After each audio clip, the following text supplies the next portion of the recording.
वार करना चाहता है मुझ पे, कर वार। ले ले मेरे प्राण, ले ले मेरे प्राण। मेरी बची हुई संतानों का भी अंत कर दे, ले ले सबके प्राण।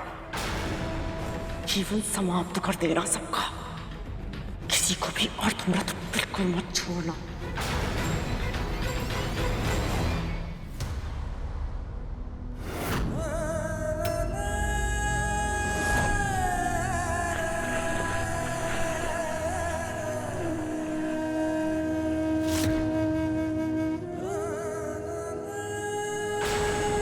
दत्तू भैया, धूमल भैया, ये सब क्या हो गया इन सबको? ये ऐसी अवस्था में? वाह, माँ और पुत्र नाट्य कला में कितने पारंगत हो। अब तू यही कहेगा ना कि तुझे कुछ नहीं पता? हाँ महारानी। मेरे पुत्र तेरे साथ केवल भ्रमण करने गए थे। उनके शरीर पर इतने घाव कैसे लगे, वो जल कैसे गए, वो तुझसे बिछुड़ कैसे गए?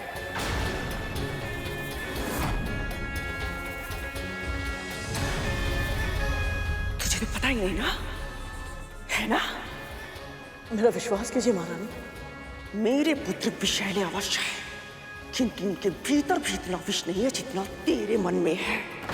मेरे पुत्र अपने शत्रु को ललकारते हैं, फिर उन पर आक्रमण करते हैं, किंतु तूने धोखे से मेरे पुत्रों पर आक्रमण किया। मेरे नाग जब आखेट के लिए जाते हैं तो अपने शत्रु को भागने का और बचने का एक अवसर देते हैं। तूने अंतरिक्ष पर ले जाकर उन पर वार किया जब वो तुझ पर निर्भर थे। अपनी शक्तियां होते हुए भी आज वो कितना असहाय भाव कर रहे होंगे। महारानी, मेरा विश्वास कीजिए। विश्वास तो उन्होंने भी तुझ पर किया था, जो मेरी बिना आज्ञा के वो तेरे साथ चले गए। आपको बिना बताए? परंतु महारानी, आपने तो स्वयं मुझे आदेश दिया था मैं इन सभी को अपने साथ ले जाऊं। सत्य बोल रहा है ये। माँ तुझे बार बार पुकारती रही, पृथ्वी पर लौटने का आदेश भी दिया, किंतु तूने सुनकर भी अनसुना कर दिया। नहीं, ये सत्य नहीं है महारानी। मैंने स्वयं आपका स्वर सुना था। आप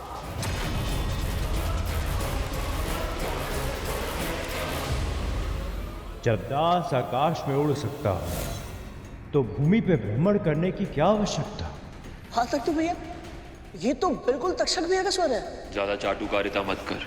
वाह धूमल भैया, ये तो बिल्कुल कालिया भैया जैसा स्वर है। तख्तू और धूमल भैया। गरुड़, तू गया नहीं अभी तक? महारानी, आपके पुत्र मेरे साथ जाना चाहते थे। वो जो चाहते हैं वैसा ही कर।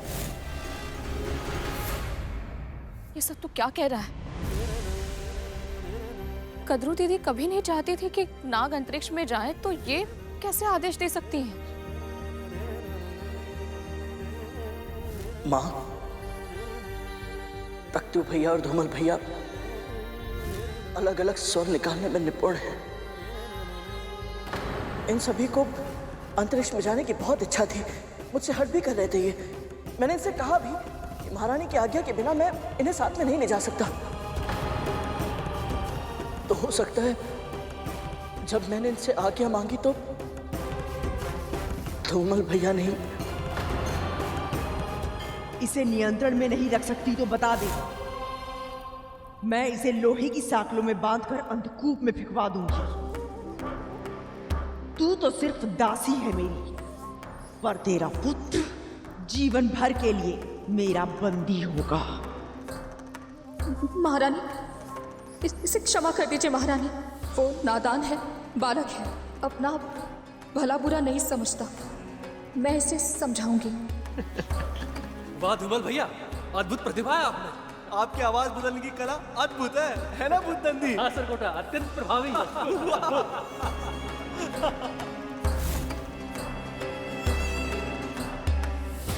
मानता हूं इन्होंने तुझे भ्रमित किया, किंतु मां ने तुझे बार बार पुकारा, तू वापस क्यों नहीं लौटा? मैंने भी तो इतनी बार पुकारा तुझे, लौट कर धरती पर क्यों नहीं आया तू?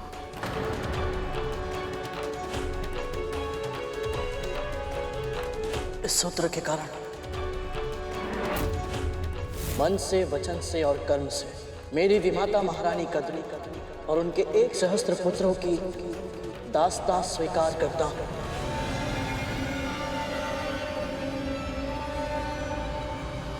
महारानी के साथ साथ मैं नागों का भी दास हूं मां। उनके आदेशों की अवहेलना नहीं कर पाया मैं, और चाह कर भी आपके पास लौट कर नहीं आ सका।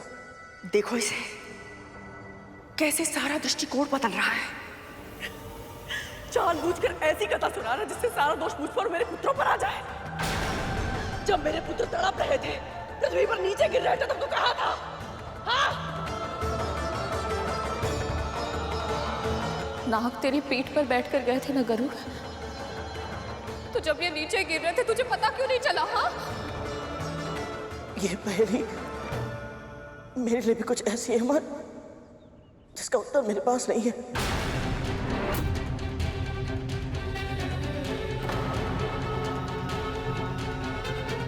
इस यात्रा में बहुत सी ऐसी घटनाएं हुई जो मेरे वश में नहीं थी।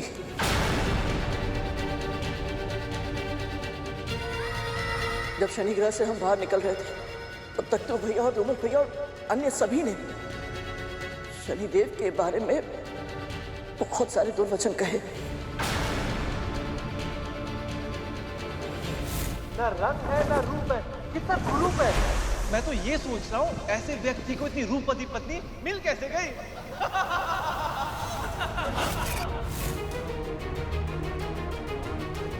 हो सकता है शनिदेव ने वो सब सुन लिया और क्रोध में आकर अपनी वक्र दृष्टि।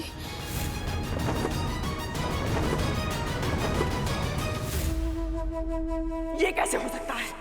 उन्होंने स्वयं हमें दर्शन दिए थे और वो हमारी पूजा से प्रसन्न भी बहुत थे।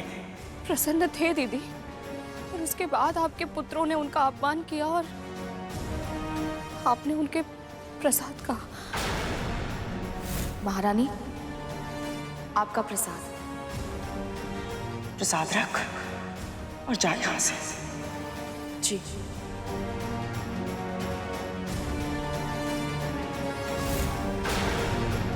तब तो यह अवश्य ही शनिदेव की वक्र दृष्टि का प्रभाव है। विनाश काले विपरीत बुद्धि। मैं अपने भाइयों को पृथ्वी पर लाकर भी उन्हें सुरक्षित नहीं रख सका। पता नहीं माँ फिर हमें भ्रमण पे जाने की अनुमति देंगी भी या नहीं। तुम अगर चाहोगे तो हम मौन धारण कर लेंगे। नाग रूप में हम तुम्हारे पक्ष में कहीं छुपकर बैठ जाएंगे, ताकि हमारे अस्तित्व का पता ही ना चले। हे ईश्वर, यदि इन सब की हट के आगे मैंने हार नहीं मानी होती तो ये इस समय। परंतु महारानी, मेरा विश्वास कीजिए, मैं सत्य कह रहा हूं। मुझे तो लगा था कि ये सभी अपने वचनों के कारण मौन है, शांत और सिर होकर छिपे हुए हैं। मुझे आभास तक नहीं था कि ये मेरे साथ नहीं है। कैसे विश्वास करूं मैं? हाँ, कैसे? जो ये सूर्य पुष्प इतना संभाल कर ले आया, जिसकी एक पंखुड़ी तक नहीं टूटी, उसके भाई तड़प तड़प के गिर रहे थे और उसे आभास तक नहीं हुआ। क्यों मानूं मैं तेरी बात? क्यों?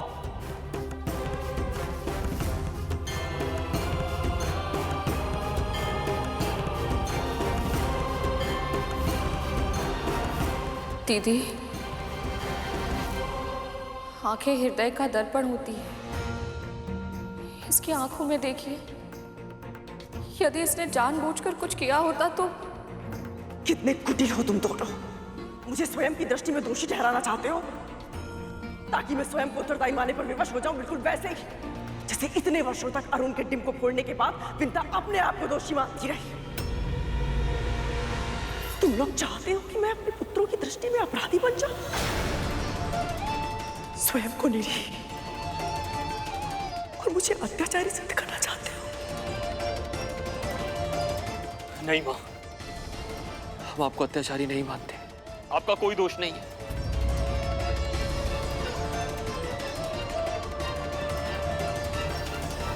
आपने हर पल, हर क्षण हमारा भला ही चाहा। आपसे घृणा हम नहीं कर सकते। हाँ मां,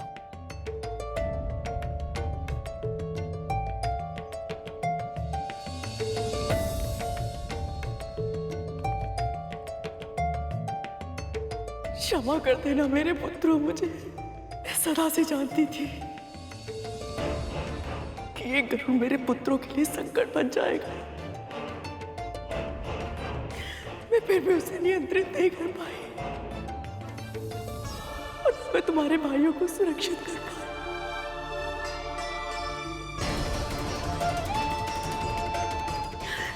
ये स्थिति कभी ना आए, इसके लिए क्या कुछ नहीं किया था मैंने।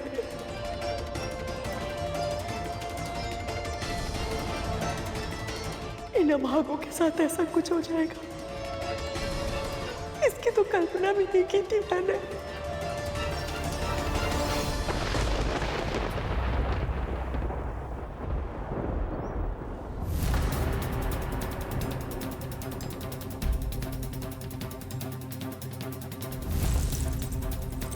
वाली से मैंने तुझे बचाया, तेरे प्राणों की रक्षा की स्मरण है ना तुझे? तूने मेरे पुत्रों को क्यों नहीं बचाया? क्यों नहीं की उनकी रक्षा? क्यों करो? क्यों? महारानी, मुझे क्षमा कर दीजिए। मुझे जो दंड देना है दे दीजिए, मैं और तक नहीं करूंगा। परंतु इस समय हमें इन सबके प्राण बचाने के बारे में सोचना चाहिए। कोई तो उपचार अवश्य होगा। माँ, आप तो बहुत कुछ जानती हैं। इन वन में ऐसी कोई जड़ी बूटी नहीं है जिनके बारे में आपको ज्ञान ना हो।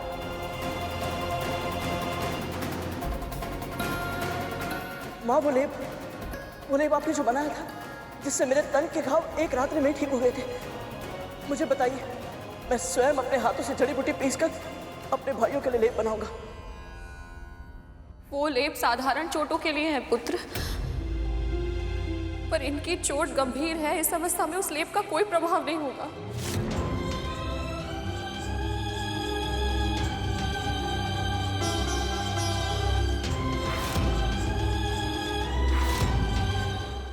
ऐसा नहीं हो सकता माँ, ये भाई है मेरे, मैं इन्हें ऐसे तड़पते हुए नहीं देख सकता। कोई तो उपचार अवश्य होगा। यदि आप दोनों नहीं जानते तो कोई तो जानता होगा। माँ, यदि आवश्यकता पड़ी तो मैं फिर से वैकुंठ जाऊंगा,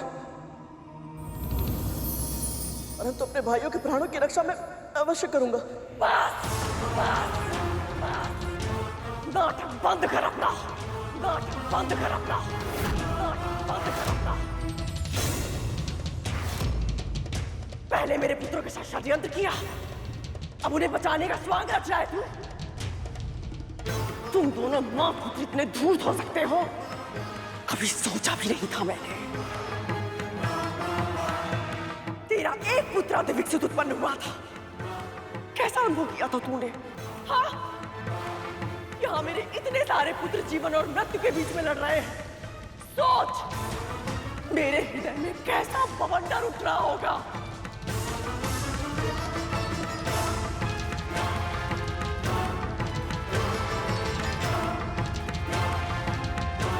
और कितनी दुखद बात है कि ऐसी घनघोर पीड़ा में भी मेरा साथ देने के लिए कोई नहीं है।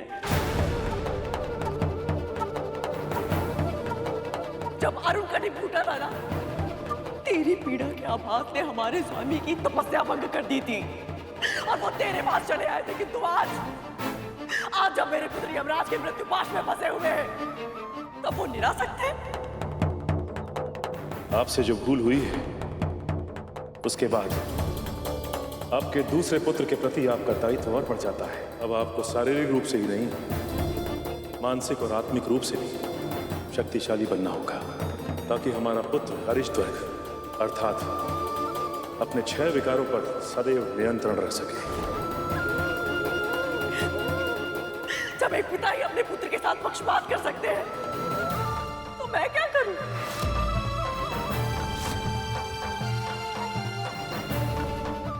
किससे अपनी पीड़ा बताऊं? किसको को अपना दुख सुनाऊं? बस कीजिए दीदी, बस कीजिए। आप जानती हैं कि हमारे स्वामी ऐसे नहीं है। यदि ऐसे नहीं है तो कैसे है वो? कहाँ है वो जो मेरे पुत्रों के भी पिता है?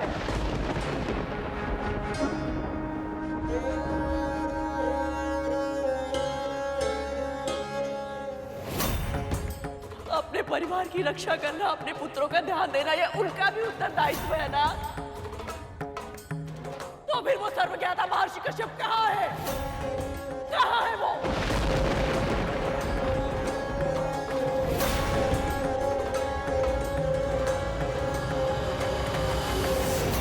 संभालिए दीदी।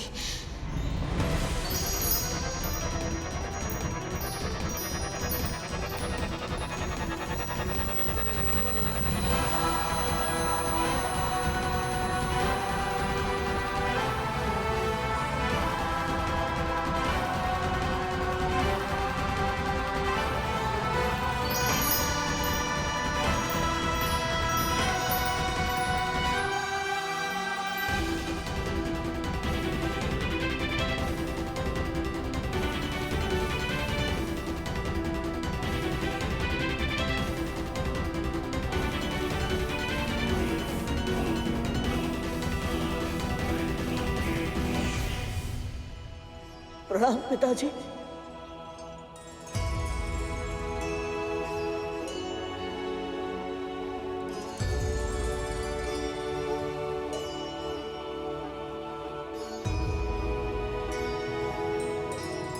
प्रणाम स्वामी। प्रणाम स्वामी।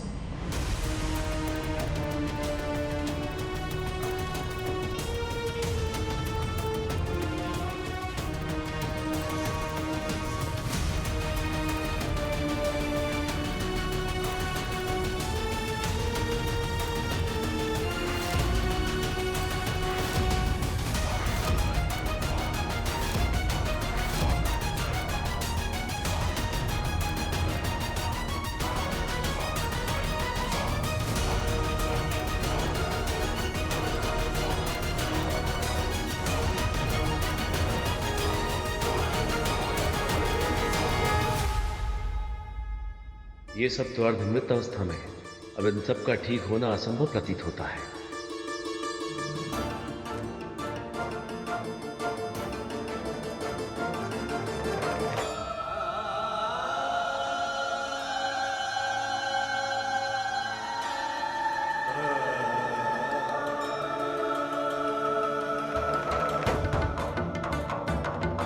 हम अपने जन्म के उद्देश्य को क्यों भूल जाते हैं?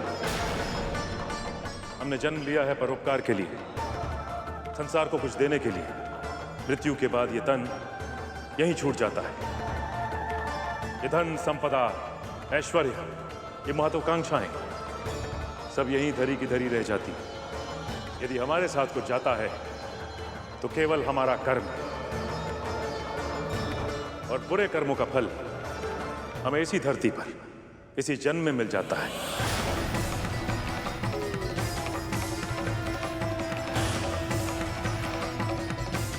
गदरू, मैंने आपको पहले भी समझाया था, एक बार फिर समझा रहा हूं कि माता पिता के बुरे कर्मों का फल उसकी संतान भुगतती है।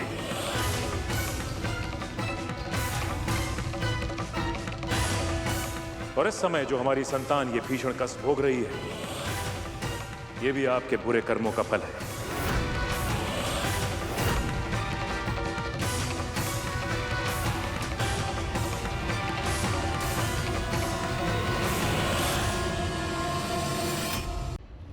क्षमा कीजिएगा स्वामी, कर्म महत्वपूर्ण अवश्य है, किंतु वो कर्म किस भावना से किया जाएगा, वो भावना भी उतनी महत्वपूर्ण है। किसी के कर्मों का आकलन उसके मन की भावना से करना चाहिए स्वामी।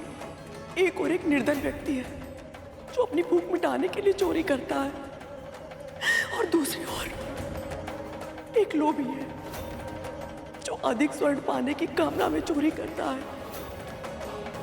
तो दोनों का कर्म और अपराध तो समान हुए ना।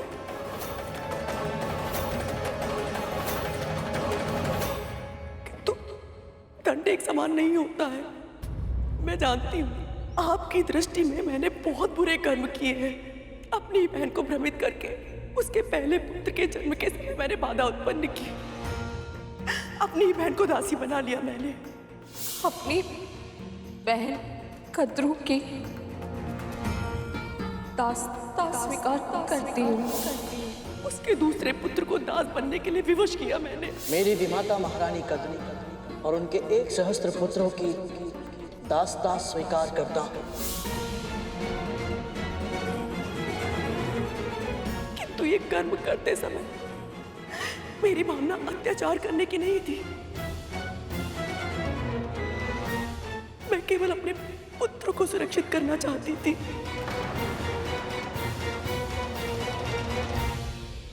वेद में भी यही कहा गया है स्वामी कि एक मां अपने पुत्रों के हित के लिए किसी भी सीमा तक जा सकती है। इस संसार के किसी भी नियम का उल्लंघन कर सकती है वो। जब अनजाने में महादेव ने गौरी पुत्र गणेश का मस्तक काट दिया था, तब मां गौरी ने उन्हें विवश किया था कि उनके मृत बालक को जीवित करे। प्रभु शिव ने हाथी का मस्तक काटकर गणेश के धड़ पर लगा दिया था। मां तो वो शक्ति है स्वामी जो महादेव शिव को भी अपना निर्णय बदलने के लिए विवश कर सकती है।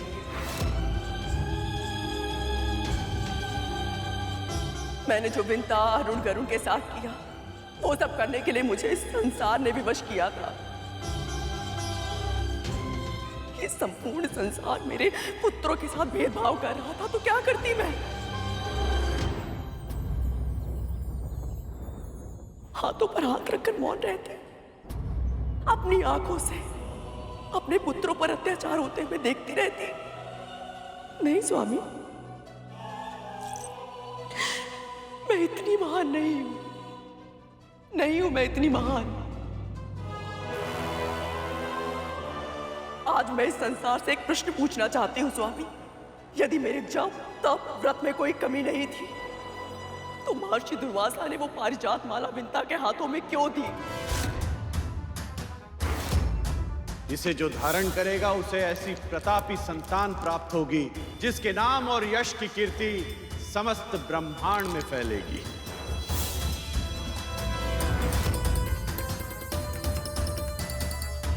मेरे पुत्र को किसी भी ऋषि ने आशीर्वाद क्यों नहीं दिया?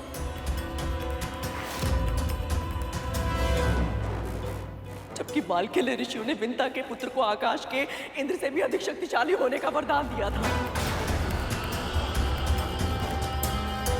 भगवान विष्णु के प्रताप से होने वाली आपकी संतान का वर्चस्व संपूर्ण आकाश में स्थापित होगा। ये कैसा न्याय है स्वामी? कैसा न्याय है? जिसके मन में अपने पुत्रों के लिए कोई बड़ा स्वप्न ना हो, कोई महत्वाकांक्षा ना हो, जो केवल इतना चाहती थी कि उसके पुत्र अपने माता पिता की सेवा करें। उनके पुत्र को वरदान पे वरदान मिल रहे थे।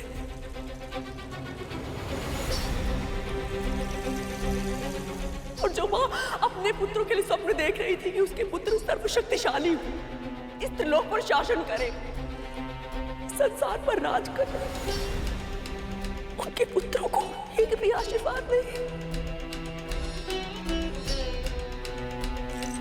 ऐसा पक्षपात क्यों स्वामी? क्यों?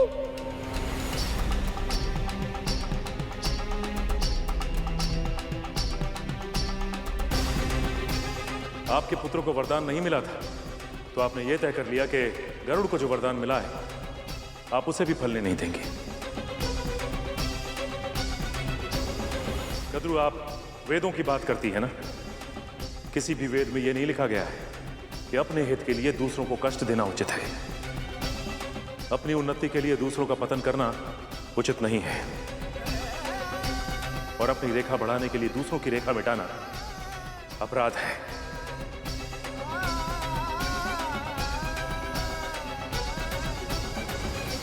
आप ये मानती है ना कद्रू कि आपने जो कुछ भी किया है अपनी संतान की भलाई और उनके भविष्य के लिए किया है, पर ये सारे कर्म करते समय आप ये भूल गई कि एक मां का सबसे महत्वपूर्ण धर्म होता है कि अपनी संतान में ऐसी क्षमता का विकास करे ताकि वो योग्य बन सके। कद्रू, आपने अपनी संतानों को योग्य नहीं बनाया।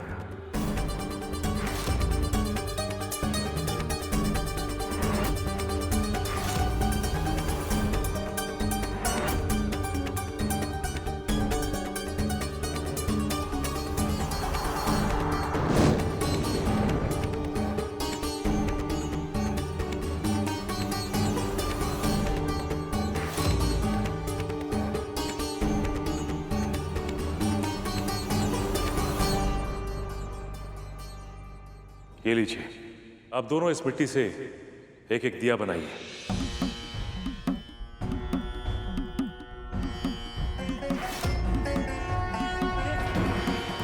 तक्षक, जल लेकर आओ।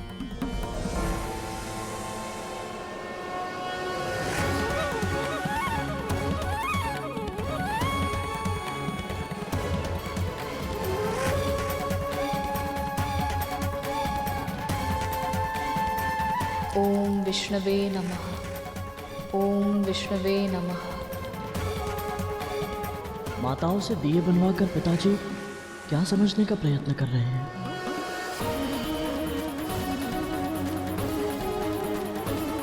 ओम विष्णवे नमः।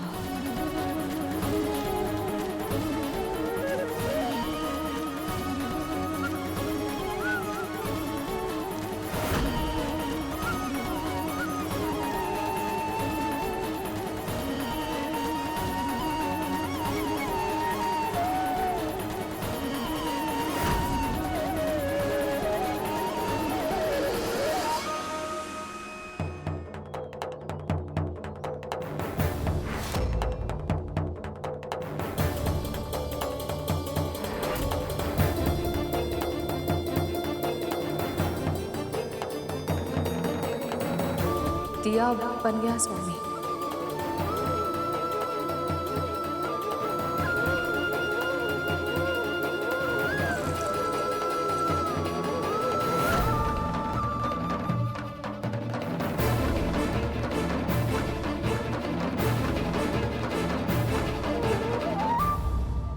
आप दोनों दिया बनाना जानती हैं, पर इस दिए को पूरा बना पाई केवल विंता,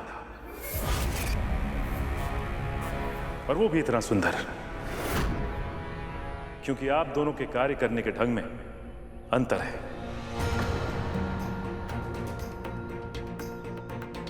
विंता मन ही मन प्रभु विष्णु का नाम लेते हुए केवल दिए पे ध्यान लगा रही थी, पर आप कद्रू, आपका ध्यान अपनी मिट्टी से अधिक इस बात पर था कि विंता क्या कर रही है।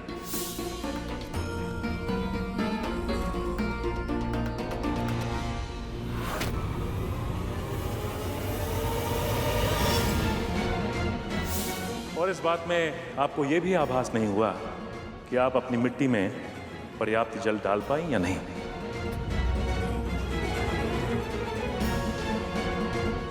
संतानों का पालन करना भी मिट्टी के दिए बनाने जैसा ही होता है।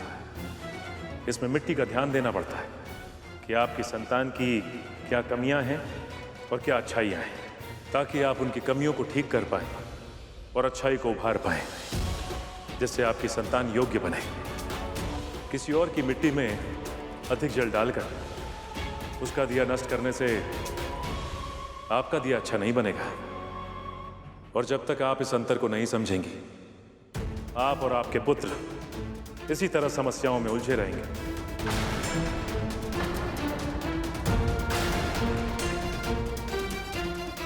एक मां का धर्म होता है कि अपनी संतान को सुख सुविधाएं देने के स्थान पर उन्हें योग्य बनाए, सही मार्ग पर चलना सिखाए।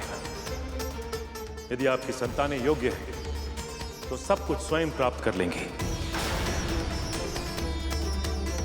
और यदि संतान अयोग्य है, तो माता पिता का संचय किया हुआ धन और सम्मान दोनों गंवा देते हैं।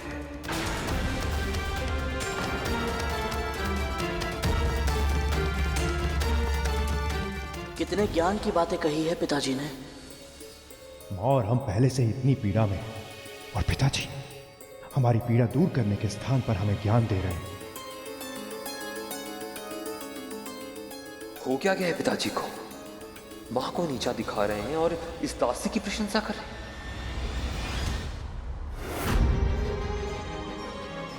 दासों और मेरे पुत्रों के सामने मेरा अपमान करने की आवश्यकता नहीं थी स्वामी को। और ये बिंदा, ये तो बहुत प्रसन्न होगी आज।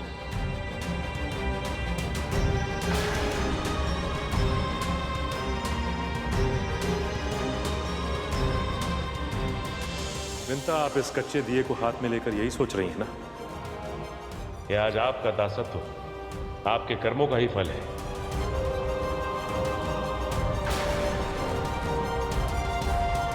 आप अपनी पहली संतान को देखने के लिए जितना व्याकुल थी, आज एक पल उसे दृष्टि भर देखने के लिए तरस गई है। यही है प्रकृति का नियम।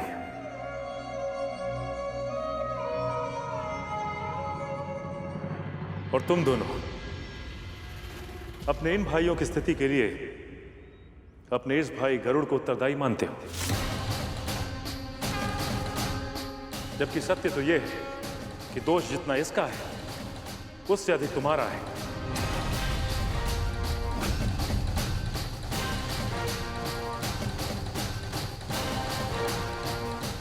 पिताजी, हम तो वहां थे ही नहीं।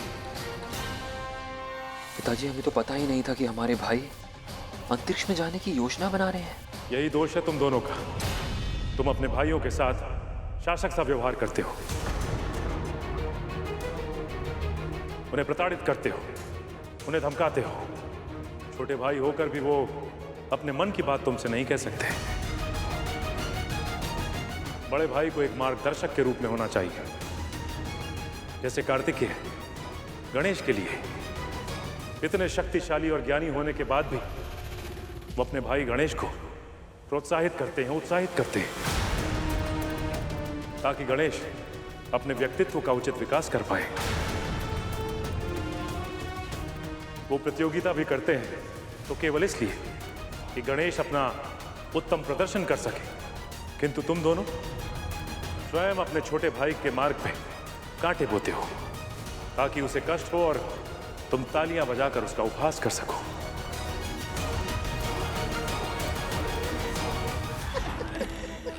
ये मेरा स्थान है।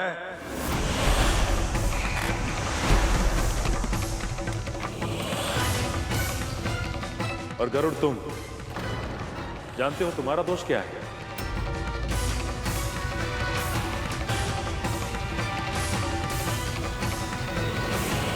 यही कि मेरे भाई अपनी सुरक्षा के लिए मुझ पर निर्भर थे।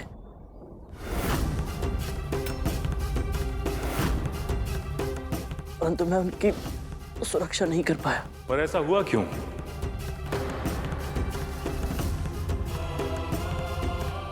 मुझे पूर्ण विश्वास है कि गरुड़ के मन में इन नागों का हित करने की तनिक भी इच्छा नहीं थी, परंतु उससे एक भूल हो गई।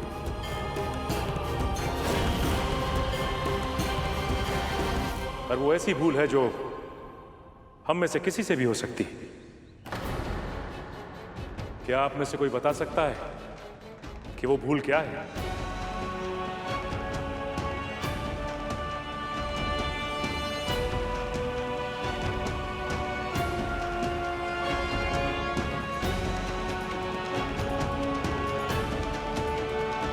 अपना हाथ आगे करो गरुड़। पिताजी,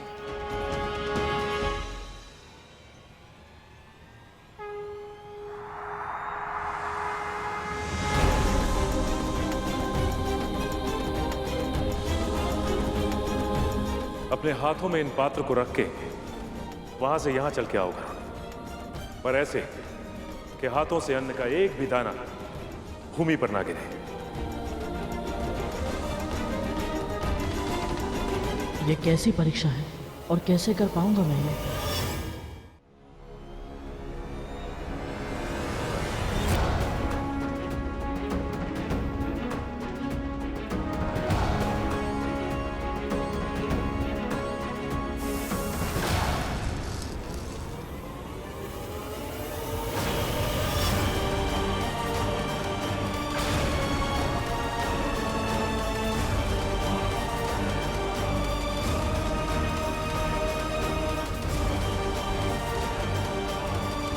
क्षमा कीजिए पिताजी, मैं एक साधारण कार्य भी नहीं कर पाया। अन्य से भरा एक पात्र तुम्हारे कार्य का प्रतीक है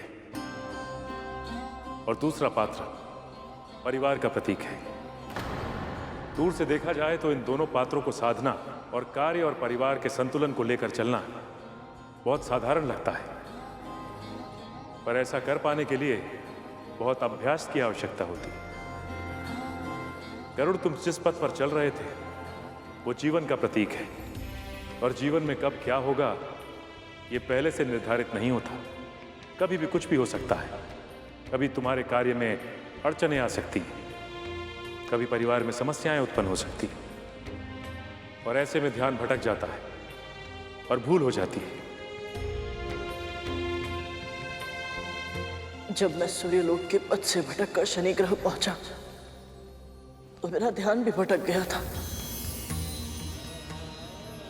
मेरी दृष्टि तो मेरे भाइयों पर थी, परंतु मेरे मन में बस यही चल रहा था कि मुझे शीघ्र ही सूर्यलोक पहुंचकर अपना कार्य समाप्त करना है, ताकि मैं अपनी मां के पास वापस लौट आऊं।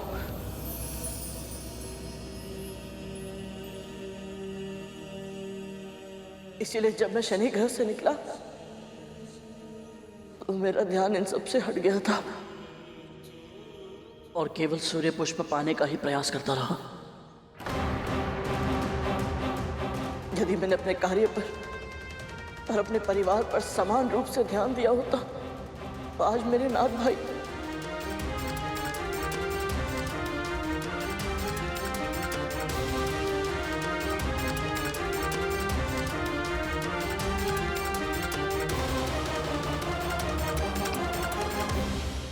मुझे क्षमा कर दीजिए पिताजी, मैं अपना दायित्व निभाने में असफल रहा। अपने भाइयों की सुरक्षा नहीं कर पाया मैं।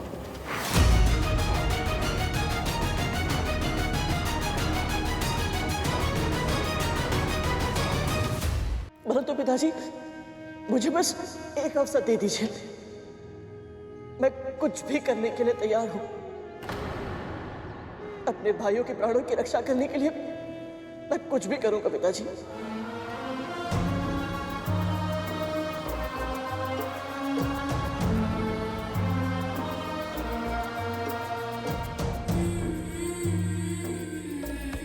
हमें अपनी भूल का आभास है स्वामी। अब केवल आप ही इन्हें बचा सकते हैं। इनके जीवन की डोर टूटते हुए नहीं देख सकती मैं।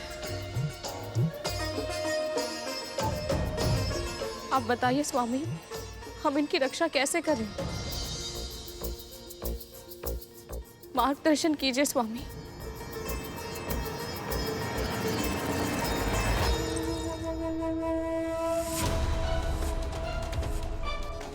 स्वामी, मेरे पुत्रों की प्राण रक्षा का उपाय तो होगा ना? कृपया बताएं। दया कीजिए पिताजी, हमारे भाइयों को बचा लीजिए।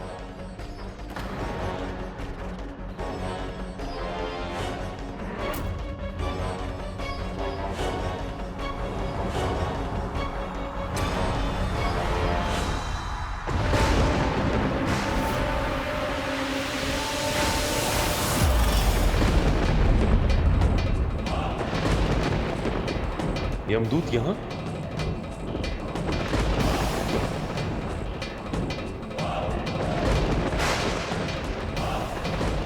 बहुत देर हो चुकी है।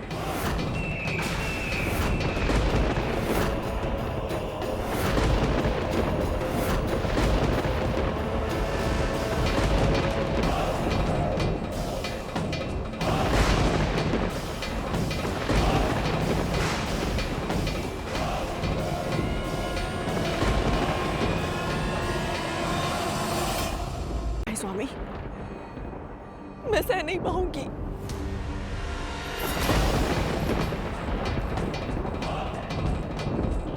ये नाग आपके भी पुत्र है ना? आज जब इन्हें सबसे अधिक आपकी आवश्यकता है तो इन्हें ऐसे असहाय न छोड़े।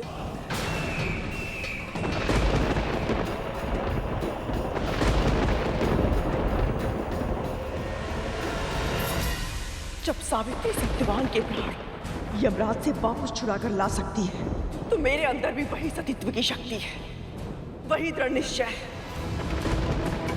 मैं अपने पुत्रों के प्राणों की रक्षा करूंगी, और उसके लिए चाहे मुझे कुछ भी क्यों ना करना पड़े।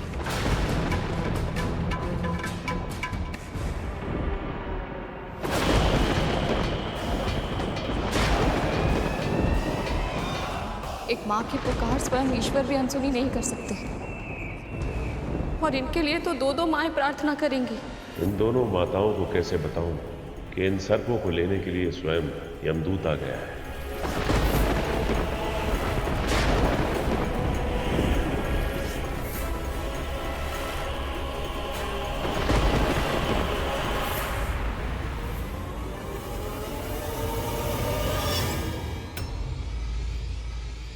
पिताजी वहां क्या देख रहे हैं?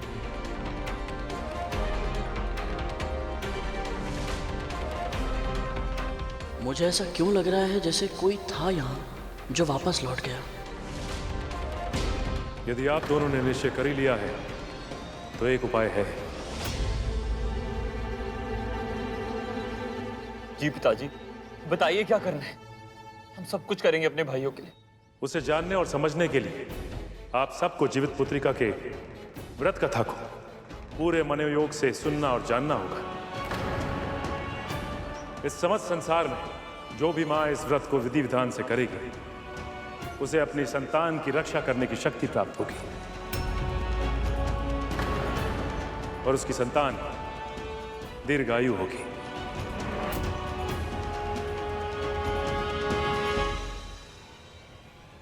हम कथा सुनने के लिए आतुर हैं।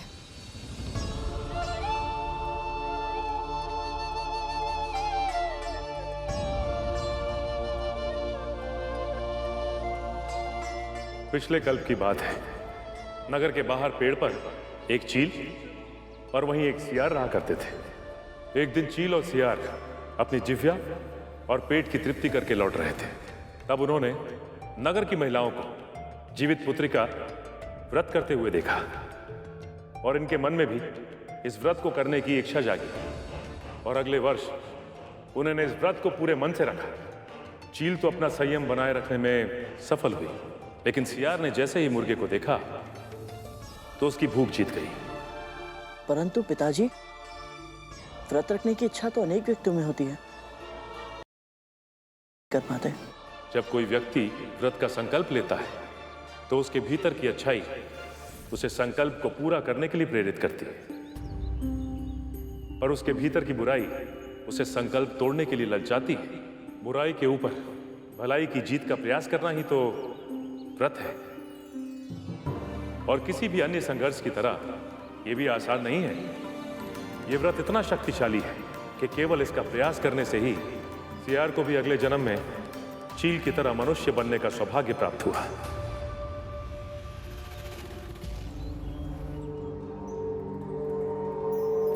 चील ने शीलवती नामक राजकुमारी के रूप में जन्म लिया।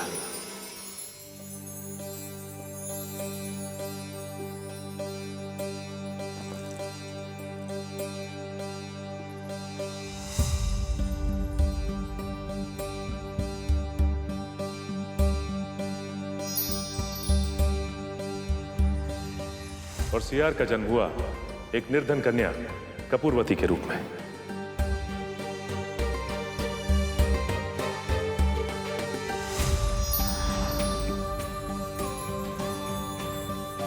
और नियति के योग से राजकुमारी शीलवती का विवाह राजा बुद्धिसेन से हुआ।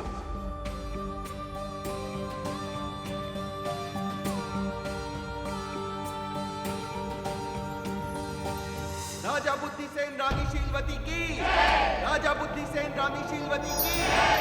ये राजा रानी की कथा तो मुझे माँ पिताजी के संबंध जैसे लगी है।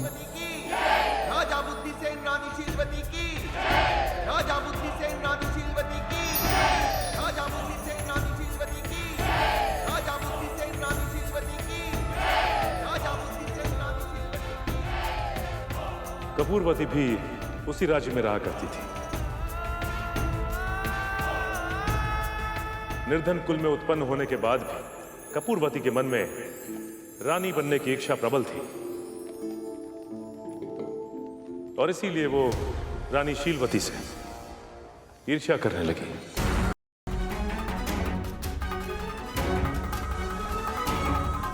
और कपूरवती किसी भी मूल्य पे राजा की दृष्टि में आना चाहती थी, इसीलिए उसने एक योजना बनाई और सेविका का कार्य करने का अनुरोध करने के लिए महल पहुंच गई।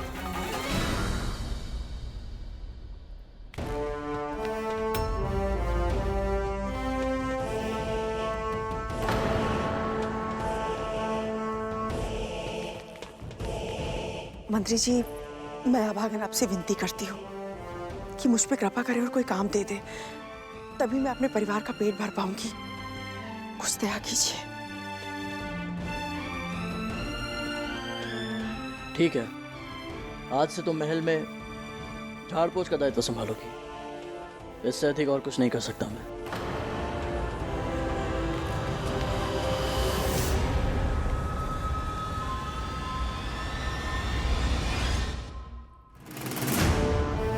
राजा के मंत्री ने उसे महल के झाड़ पोछ का दायित्व सौंपा।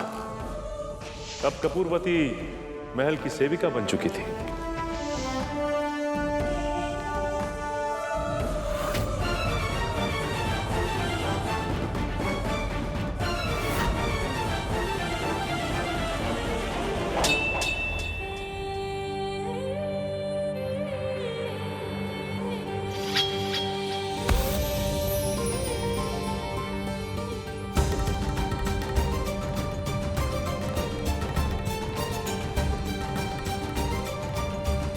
और वो हर समय राजा और रानी के निकट जाने का प्रयास करती है।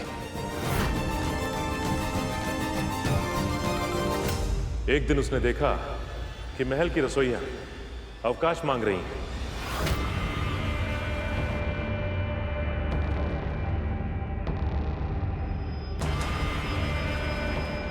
और उसने एक क्षण भी नहीं गवाया और शीघ्र ही मंत्री के सामने पहुंच गई। अब मंत्री जी,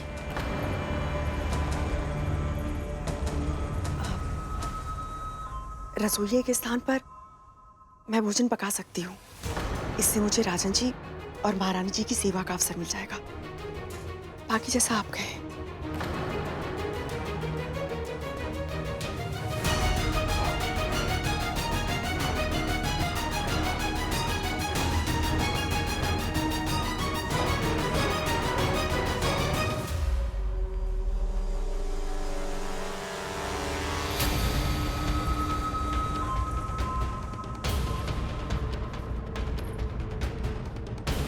पर कपूरवती को स्वादिष्ट भोजन पकाना नहीं आता था। उसे लगा कि ऐसे तो उसे कार्य से निकाल दिया जाएगा और वो राजा और रानी की निकटता प्राप्त करने की अपनी योजना में असफल हो जाएगी। और तब उसने एक उपाय सोचा।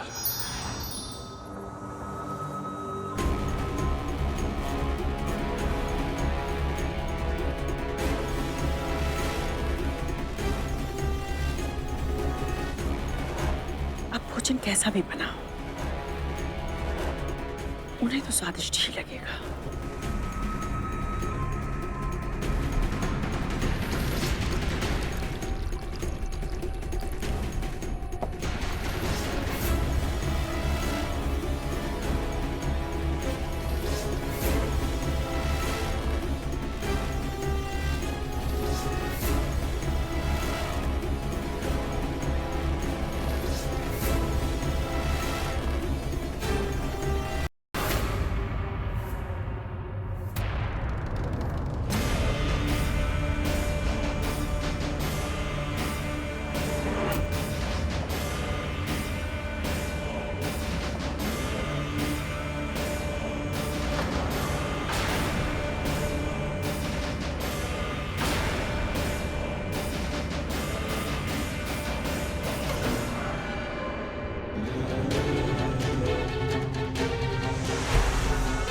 राजन, रानी, क्या मिलाया था तुमने भोजन में? बोलो। सैनिकों, बंदी बना लो इसे। इसने राजद्रोह किया है। मंत्री जी, मैंने कुछ नहीं किया।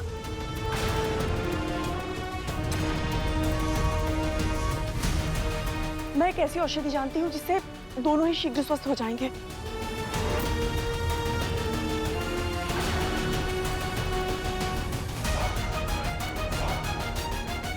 जो करना है शीघ्र करो। मैं लेके आती हूँ।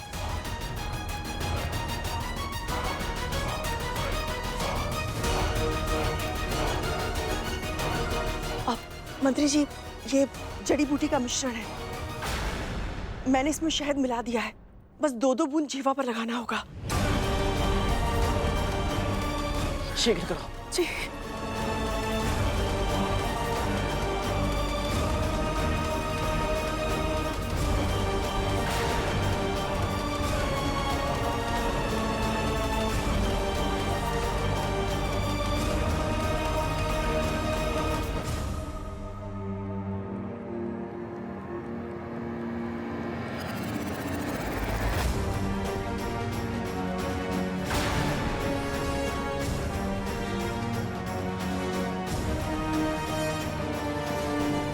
राजन,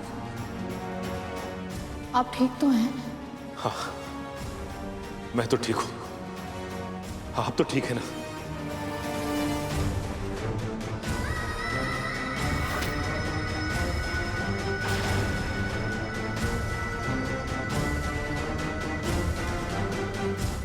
मुझे पूरा विश्वास है राजा, इसने जानबूझकर आपकी छाछ में कुछ मिलाया था, जिसके कारण आप दोनों अस्वस्थ हो गए थे। फिर काल कोठरी का दंड सुनते ही ये भयभीत हो गई और विपरीत प्रभाव की जड़ी बूटी देकर आप दोनों को स्वस्थ भी कर दिया। मंत्री जी, हम आपकी बात से सहमत हैं। इस स्त्री के दिए हुए छाछ को पीकर हम दोनों को चक्कर आने लगे और पेट में भीषण पीड़ा होने लगी। किंतु यह भी सत्य है कि इस स्त्री ने हमारे प्राण बचाए हैं, इसलिए हम इसे दंड तो नहीं देंगे। किंतु ऐसी स्त्री राजमहल की सेवा के योग्य नहीं है। इसे इसी क्षण बाहर निकाल दिया जाए।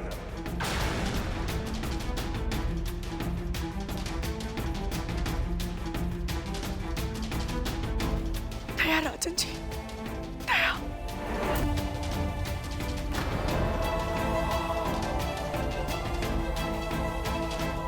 मैं भला जानबूझकर अपने राजन जी और महारानी जी का हित क्यों करूंगी?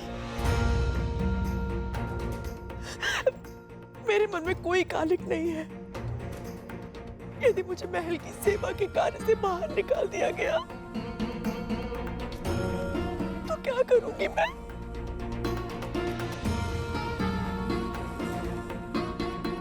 मेरा जीवन यापन कैसे होगा? मैं अपना पेट कैसे भरूंगी? मेरा ध्यान कौन रखेगा?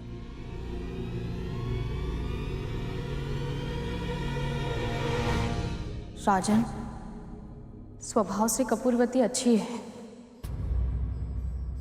अवश्य ही इससे भूल हुई है, पर वो भूल इसने जानबूझकर नहीं की होगी, ऐसा मेरा दृढ़ विश्वास है।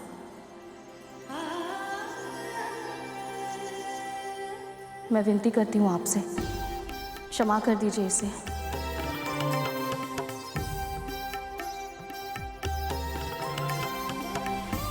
और मेरी निजी सेविका के रूप में कार्य करने की आज्ञा भी दीजिए। ये क्या कह रही है महारानी आप? यही मेरी इच्छा है राजन।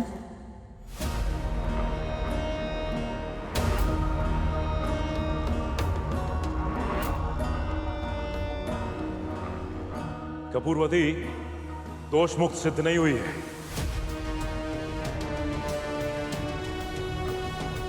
किंतु ये राज्य अपनी रानी की इच्छा का अनादर नहीं करेगा।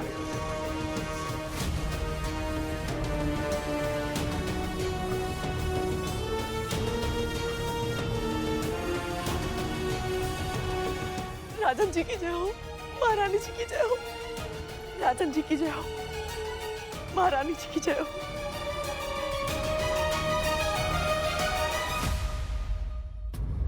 स्वयं को मेरा रक्षक समझकर प्रसन्न हो रही हो शीलवती। तुम तो वो सीढ़ी हो जिस पर चढ़कर मैं रानीवास की अंतः कक्ष तक पहुंचूंगी। बहुत शीघ्र छोटी रानी बनूंगी मैं।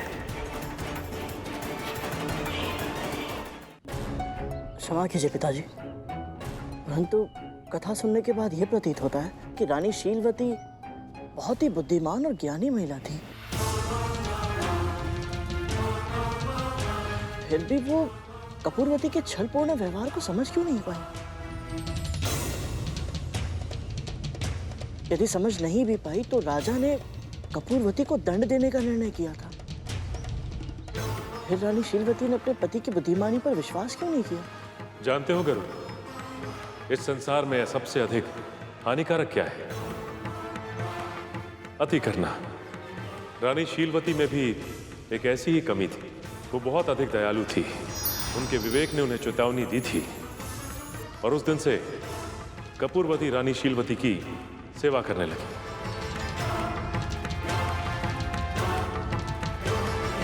और धीरे धीरे इनकी इतनी प्रिय बन गई कि रानी का कोई भी कार्य उसके बिना पूरा नहीं होता था।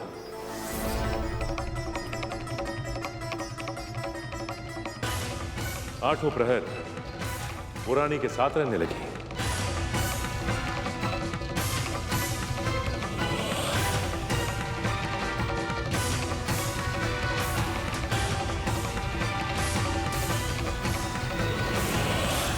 आप ही हैं जीवन का उपहार, जीवन का उपहार, आप ही हैं मेरा श्रृंगार, मेरा श्रृंगार।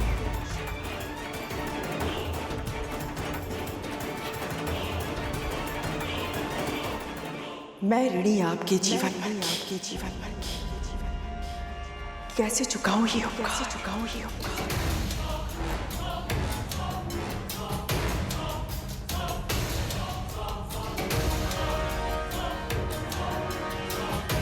कपूरवती,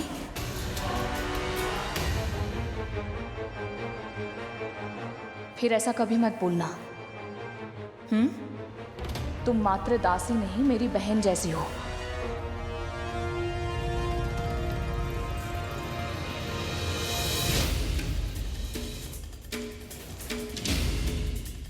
दासी से बहन तक का लक्ष्य तो प्राप्त हो गया, किंतु अब बहन से रानी बनना शेष है, जो मेरा एकमात्र उद्देश्य है। कपूरवती, कपूरवती,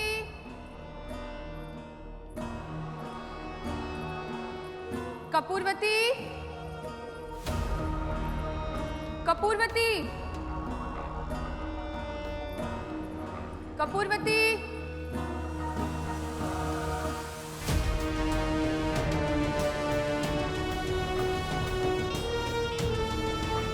कपूरवती, कपूरवती।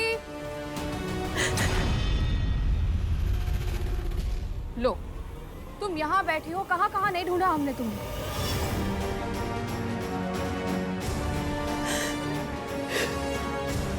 कपूरवती समझ चुकी थी कि रानी उससे पूरी तरह प्रभावित है, उसके जाल में फंस चुकी है। वो कपूरवती से एक दासी की तरह नहीं, अपनी बहन की तरह व्यवहार करती थी और अब उसने अपनी अगली चाल चली।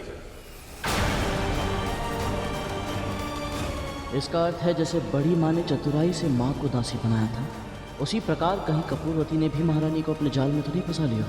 आखिर क्या किया होगा उन्होंने?